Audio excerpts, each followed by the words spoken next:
Hi, everybody.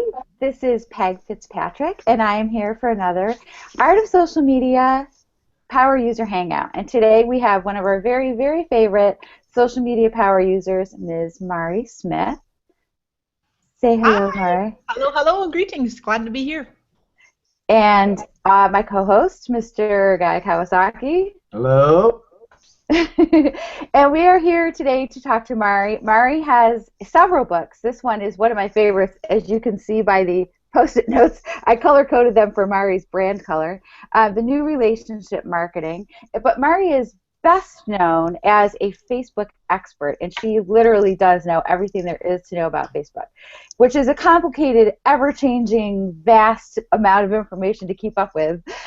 So Guy and I are going to take turns, and we're going to ask Mari tons of questions.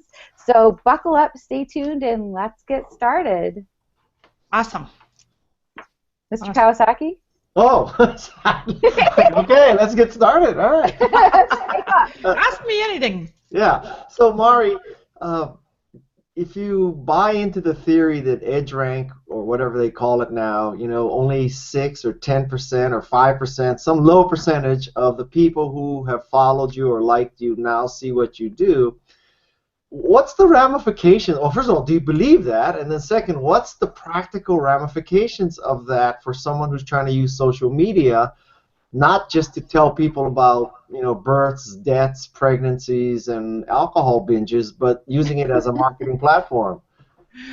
Okay, so we're just going to dive right into the deep end. I actually shared your video, your interview, that little clip that you had a message for Mark Zuckerberg. About the hoodies? The hoodies, yeah, buy more hoodies and more colors. Okay, so yeah, absolutely, because I know we got a 30 minutes session here today and want to pack in as much really lively discussion as possible. So it's interesting, Guy. I think that actually Facebook themselves don't call it EdgeRank. EdgeRank's a good, short term that people remember. It is a complex algorithm. It absolutely does exist. In fact, I think that Facebook even have a patent on it. Well, they have a patent on the newsfeed format, the newsfeed, the concept. The algorithm, get ready for this, folks. The algorithm has over 100,000 points, weights, signals. It's extremely complex. So the thing is, of all the friends, now the average number of friends back in 2007 and 8, 9 maybe was about 150, 200, and then it went up 300, 500. And of course, there's folks that have the full limit up to the 5,000. And then a couple years ago, when Facebook enabled that follow option, it started out as subscribe. It was, similar to Twitter. You can follow people. It's not reciprocal. So now those three components, you got friends, you got people you can follow, and you got pages that you've liked, and then there's groups too. Now, on any given day, guess what? People, when they log into Facebook, either desktop or mobile, they could see anything up to 15,000 pieces of content. So the reason for the algorithm is that nobody wants to see 15,000 pieces of content. The Facebook decides on our behalf and reduces it down to about 300.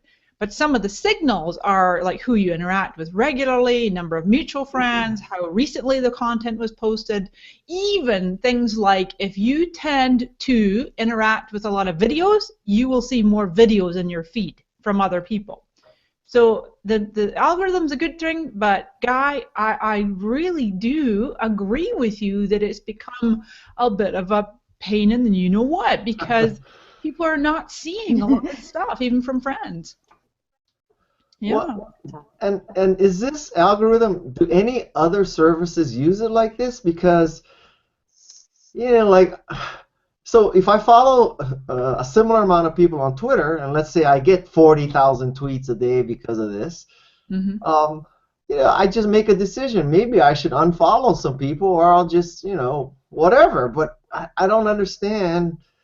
Like if I never interact with the Virgin America brand on Facebook, does that mean I'm unlikely to see their posts? Correct. You'll never see them. The only workaround is in your feed. You can certainly go to Virgin Right. America's fan page. You can also enable notifications.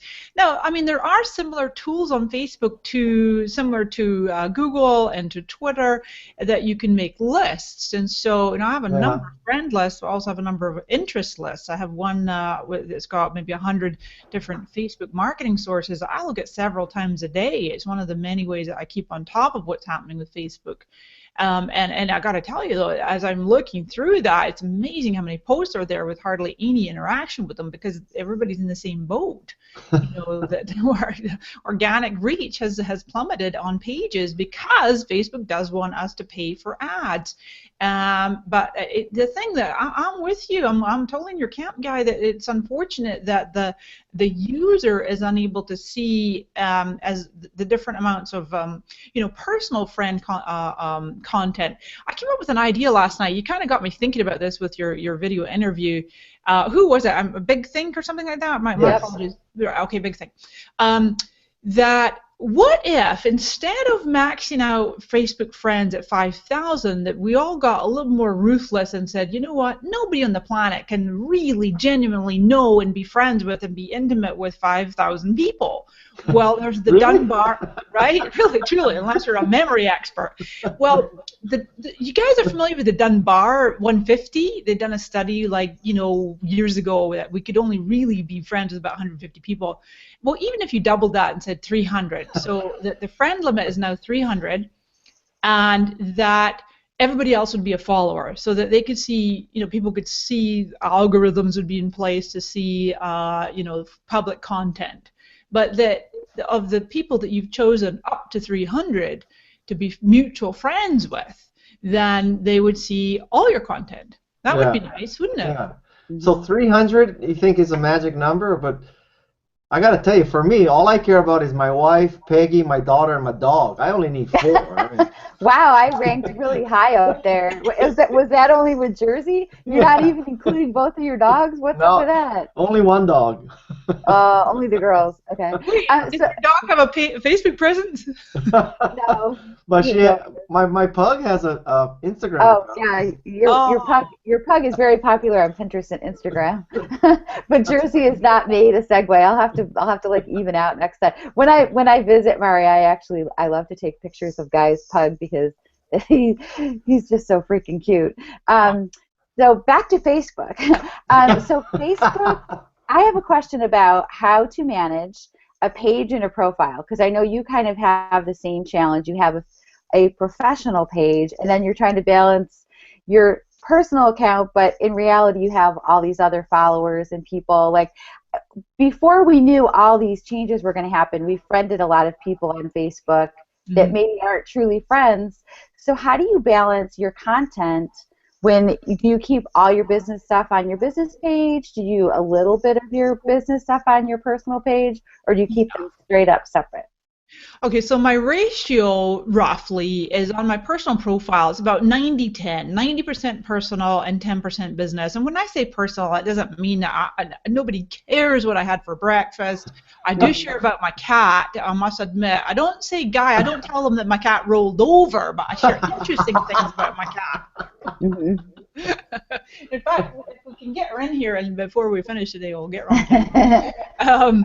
But yeah, so of a personal nature, I feel more comfortable on my profile sharing, things that are close to my values. Guy, you and I talked about this years ago, that if people looked at some of the things you share, they're very much in alignment with your values.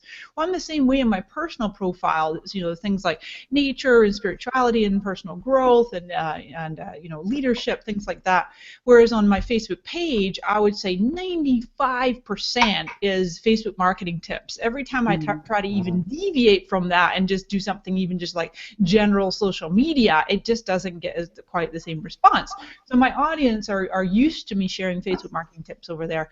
But the balance, see, I rarely ever share the same content across my profile, my page. And actually, I think it's unfortunate when I see leaders out there that they've maxed out on the Facebook friends on their profile, and they're like, they kind of shut their wall down. They say, you can't friend me here, like move over to my page, or they'll even say, I don't use my profile anymore. I think that's short-sighted, because with the algorithm we were just talking about, the posts from personal profiles typically get more priority, more visibility in the newsfeed. Posts from pages get less visibility organically, just the paid ones. You know what I'm saying? So yeah. So it's and another good point that you bring up is that with your own page, that people love to see Facebook content from you the most. So you kind of have to, even though you can read tons of expert opinions and blog posts on what you should post on Facebook, a lot of it is finding out what your audience loves to see from you. Do you agree with that?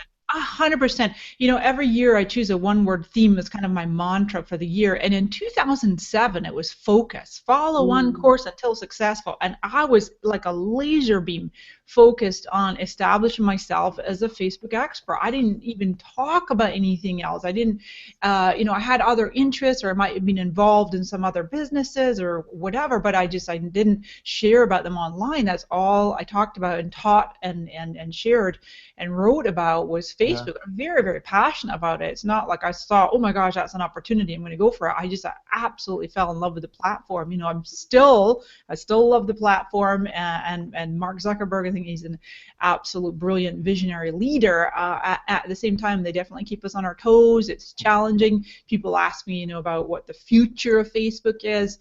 I think they're still very, very stable for a long time to come, but they got to stay nimble. Hey, what's coming online actually, guys, this year is the new Facebook at Work. Facebook at Work is going to be a whole separate platform. It's going to be like a combination of LinkedIn and Google Docs and Yammer or Salesforce Chatter. Seen that? Yeah, I did see that. What do you think about all the different apps that Facebook keeps putting out? So you have to have all these different Facebook things. Do you think that's a good idea, or are they segmenting too much? It kind of drives me crazy, to be honest. They are, Peg, they are kind of segmenting. I'm just looking at my whole collection here. Paper, I downloaded Paper, and I just don't even use it. Mentions, I do quite like Mentions for people that have that. It's not for everybody, but that is useful. We love it. Guy and I both we switched back to iOS. Oh, you did? Oh, you saw that. Well, Mari, there's only like less than 1,000 people who can use Mentions, right? No, really? Yeah. Holy, yeah. Wow. 800 people in the world have it. Well, I saw that Oprah posts from it. So you the three of us and Oprah. Hey, can't that's what else do you need in your Facebook feed? I may be the only man with Mentions. Actually, Mark Cuban has Mentions because he switched from Android to iOS too. Oh, okay. Well, I can't say I'm using the Groups app. I think, and the reason, I think there's a lot of pushback, and people are, oh, not another app. But one of the main reasons that Facebook does it is to speed up the main app. If they pull an element out, fortunately, they're not forcing us to use the Groups app to access our groups. So Mari, what's your one-word mantra for 2015? Now that we know last year was focus. That was 2007 was focus. Oh, that is 2015. 2007 was focus. Last year was This year is partnership. I'm forming lots of different collaborative and strategic partnerships. Yeah. I knew that, Mari, because I follow your Facebook page. Thank you. That's awesome. What's your 2015 mantra, Peggy? Actually, mine was, oh shoot, I did have a one-word one that I forgot already because I'm in the middle of book marketing. I'll have to think about it. It is the 7th already. I know, right? And now that it's actually the 7th as opposed to the 5th when I thought it was the 7th. Let's talk about book marketing, Mari. Because that's actually why I'm so not even knowing what date it is. You've published 2 different books, correct? Yep. Facebook marketing in less than an hour a day. Hour a day. Okay. Oh, we did 2 versions of that. Yeah. I've published some other books. I self-published one years ago, but yeah, those are the 2 main ones: the new relationship marketing and then the Facebook marketing hour a day. Do you feel that having a book helps with your success in social media, getting it out there in written form, or do you feel like that's a totally separate thing? I do, 100% do. I really do. Um, Books is one thing, and having a body of work, being an authority. We were talking earlier about like responding what your audience wants from you. You can actually train, if you will, your audience to, I'm speaking to people who are just maybe starting out or switching careers or switching focus or something, that you can have your audience like really begin to come to you as the go-to expert for, fill in the blank, whatever it is you want it to be. And so having a book, a published, authoritative book, definitely will help you to get more interviews, more speaking engagements, that kind of thing. Equally, you can further your credibility by doing a lot of speaking. And I've said this to people for years. I know that I definitely attribute my speaking aspect of my business definitely to my success and the longevity too of my career over the last 8 years as a Facebook expert just. But speaking doesn't have to be, doing a TED talk or, being on a big major stage. It can be what we're doing right here, a simple Hangout. It could be leading webinars, free webinars. It could be doing a local speaking engagement for your different clubs or chambers of commerce or things like that, or just gathering a few people together and starting there, So, and your speeches can be obviously around your subject matter of your book, and then people can buy your book when you're done speaking. How do you handle, multiple platforms? Like, you obviously are focused on Facebook, but then, how do you bring in Instagram and Pinterest and Twitter and Google Plus to your mix? Yeah, Guy, for years I would say to people, just pick 2 social network platforms. Ideally, one that both of which that you're most passionate about, and that your audience is, the bulk of your audience is there, and that you can monetize your efforts. So I used to always say to people, pick 2 out of the array that's, out there. And then I started saying a few years ago that Facebook has to be one of them, and then you pick 1 or more. And so, I choose to make Facebook kind of my home base, if you will. I'm equally as fond of Twitter. I've been on Twitter just as long, and I love it, and it's a huge component of my content strategy. I do have help finding content for my tweets. We schedule using Hootsuite every single day, 7 days a week. I slow down a little on the weekends. But then with Instagram, I love Instagram, and I've chosen to grow my following a little slower over there. I'm Mari at Mari_Smith. Somebody else has Mari Smith. How dare they over there on Instagram? I spoke to Instagram about it years ago, but the person's active, so I can't get it. But anyway, so I choose the most personal content that you will find about me on the entire internet is on my Instagram feed. It's just personal little, maybe once a week. But what I do have is I connect it up through my Facebook personal profile and Twitter. So every Instagram post is automatically going to Facebook and Twitter. I don't do a lot with Pinterest, but I do have the pin it button on my browser, and I will periodically, if I see a good infographic, a good piece of content, I'll happily just pop that onto my Pinterest boards, and I have that connected through my Facebook profile. Don't do a lot with LinkedIn. I used to schedule content there, but I just don't. It's always kind of on my list of platforms to eventually get to. And I was very, very active with Google Plus. I fell madly in love with Google Plus when it first came out a few years back. Was it 2011? It's amazing. Time is flying. 4 years now. I had so much high hopes. In fact, people can find a blog post on my website where I actually talk about there might be one day where Google Plus surpasses Facebook, but I kind of have to eat my words now because I don't think that's going to happen. I was very optimistic at the time. Right now, the event page, people are freaking out, going, "What?" But I have to agree with you. I think a lot of people did have similar. Well, I know Guy definitely thought Google Plus was going to take over the world. I don't know. I have to agree with you on that one, Mari. Who knows? There's still hope. There is still, it's Google. I mean, you can never throw things out when Google's in the mix, but Yeah. sometimes Google does. True. So going back to your, using different social platforms, one thing that you do that's amazing is that you're really good with cross promoting them on your different bios. Can you share a little bit how you set up your profiles on social media to kind of work your different platforms together? I do that as well, but that is something that I think people struggle with. Interesting. Yeah. Well, I mean, for example, we're doing a Hangout here today, Google Hangout, which a technology I absolutely love. I think it's one of the best things to come out of Google Plus, really, because the Hangouts came after Google Plus. It's just awesome. I've had terrific success with it, very stable. I love the desktop sharing element, so I actually use it as a teaching platform, and we'll share, slides and live teaching on Facebook. And I stream through an app called 22 Social. I'm sure some of you guys are familiar with that. And so I could take the Hangout and stream it through my Facebook page. And so I'll use that for many of my live free public webinars. So anytime I have one of those coming up, I'll always take the URL and I'll put that into my Twitter bio. So I'll swap out like my marysmith.com, or I might actually leave that and then put the link, the URL for signing up for the webinar. I'll put that into my bio. So I try to make it dynamic.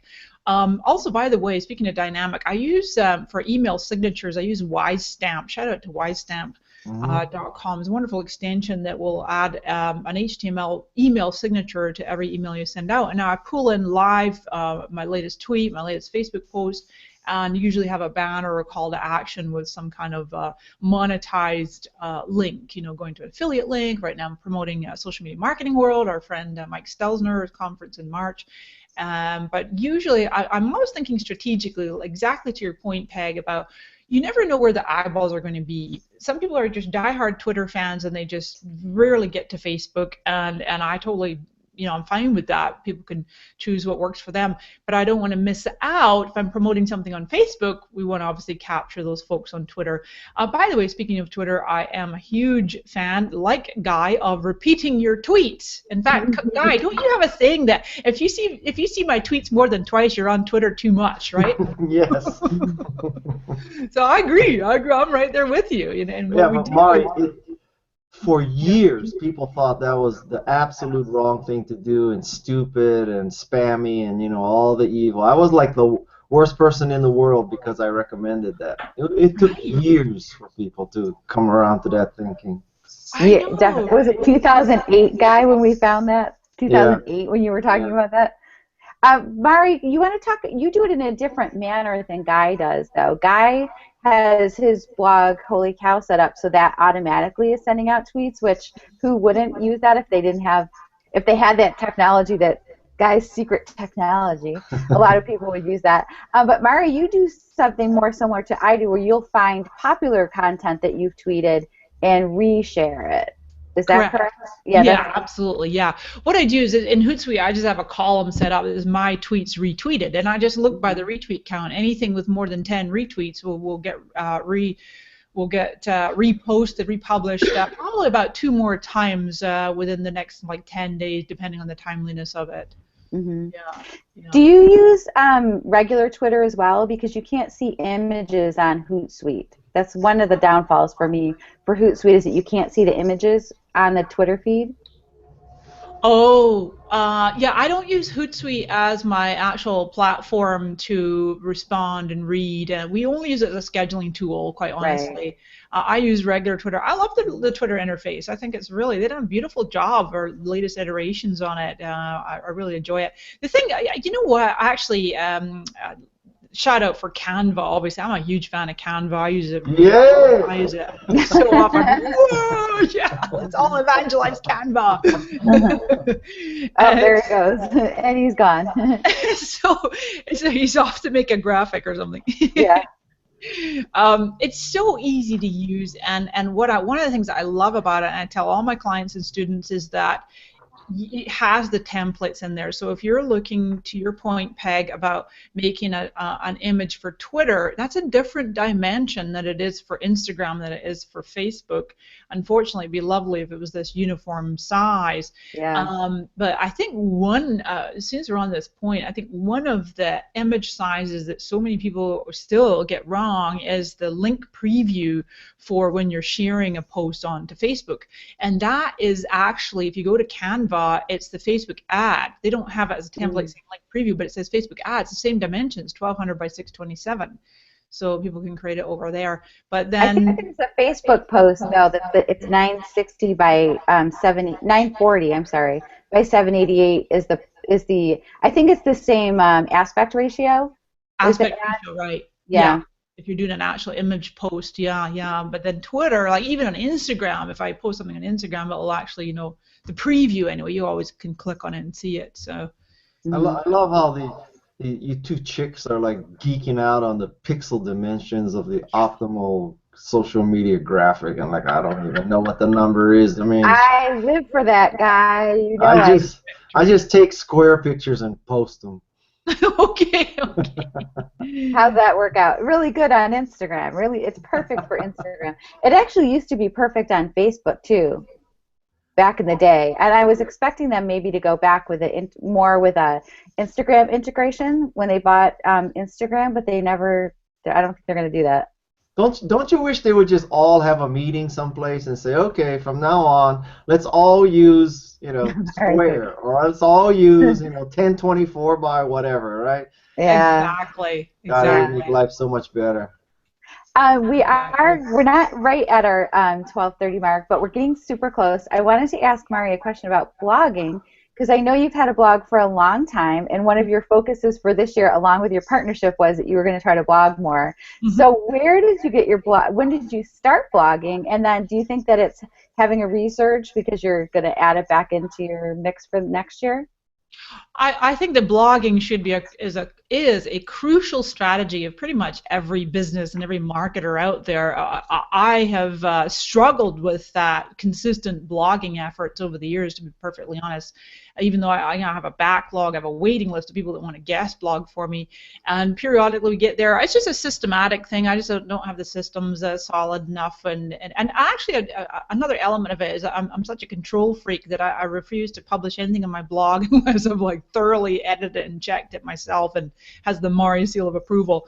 But over the years, okay, so back in the day, guess what? 2007, I actually had a blog called whyfacebook.com, and I blogged all about Facebook for marketing and fun and profits. And then it got so popular, you guess what? I think it was probably late 2007, early 2008, that when you searched on Google for Facebook, my blog came up before Facebook. So I got a letter from Facebook's lawyers saying, hey, you can't use our name in your domain. Give us it back. And at the time, I owned a lot. Of course, this was, that stinks. I got 20 domains with the word Facebook in it, so I had to give them all back and whatever, moved on. It was the best thing, whatever. I'm glad that happened now. I hope you at least got some hoodies for that. No, they were actually pretty fierce, but it's all good now. And in fact, in 2007, I was traveling around in an RV. We were talking about this just before we went live, and I had a blog. It's not live now, but I had a blog called Be Free, Go Mobile, and I'd blog all about the mobile lifestyle, and we had pictures from Alaska and all the different parks throughout the U.S., and it was a lot of fun. People would log on and find out, where in the world's Mari today, and I'd be talking about my travels as well as my Facebook, so that's awesome. Yeah, but now, yeah, absolutely. I think that I've been saying this for years, and I think now finally 2015 people are really getting it, that when you build an audience on any social network, you're basically building something on rented land. Your site, your blog, that's owned land. That's your site and your email list. So you want to be building an email list and having your own content platform, and then you use the social networks to, obviously spread the word out and drive more traffic back to your site. It sounds obvious, but I think a lot of people don't have that in place. I'm sorry I keep coming and going. It's because my sound breaks up, and every time I quit and come back, the sound is better. So that's why I've been coming in and out. You think someone at Google ever uses Hangouts? I mean, shoot, No. my God. So we are almost wrapping up, Guy. Do you want to throw one more question out there that's not a five-parter? Well, okay, a real simple one. So tell us the technique you use for going where you post to Instagram and it automatically tweets out. Because I don't think Okay. everyone knows how to do that. Okay, I will. But before we wrap up, I just have to say that Guy, both today and on the video that I saw, that interview with the Think Big, you look really good. I don't know what you're doing these days, but you do. Actually, I thought you looked younger, you know, and I'm not trying to flatter you. This is the truth. I got some new lighting here. Actually, Oh, that's Yeah, actually, I got these new lights. That's it. That's the key. well, that's on the video, on the Big Think video, you had makeup. Because we did Bloomberg television earlier in the day, so all the videos from that day, Guy got super glam with the chickies at Bloomberg. I was trying to find a dry bar to get my hair blown for I that know, one. right? Yeah. That's Well, funny. thank you. You are welcome. No, really, I did. I thought, my God, Guy looks great these days. It's the Um, Botox. Okay, so on your Instagram, basically it's you go to your own profile and it's the little gear icon in the top right, and you tap that. You go into your settings. It's the settings is done through Instagram, and then it's down below under preferences, and you hit share settings. Okay. Share settings, and so yeah, you've got, I don't know if people can see that, but you got Facebook, Twitter, Tumblr, Flickr, Foursquare, and then 3 platforms that I can't even pronounce. There another one downfall with doing it straight from Twitter though is that it won't do an image preview on Twitter. Oh yeah, you From can do a workaround with IFTT though, if yeah, this and that platform thingamajiggery. yeah, Yeah, that's how I do it. That's how yours is set up, Guy. So it goes from to IFT, and the image goes with it. right. Mari's gone from the princess to the queen. I love Google Effects. I must admit that's one of the things that's pretty cool about this. You can There's goof around it. Google Hangouts are the best. Okay, So, well, my last thing. I hope you liked our book. I've never really talked to you since we shipped the book. So, I hope you're reading it or read it and enjoy it. So, It's we have beautiful. a lot of your wisdom in it. Well, thank you. Thank you so much. Yeah, I appreciate that. I love that you two teamed up and created it. It's a beautiful balance, and it's a great yin and yang.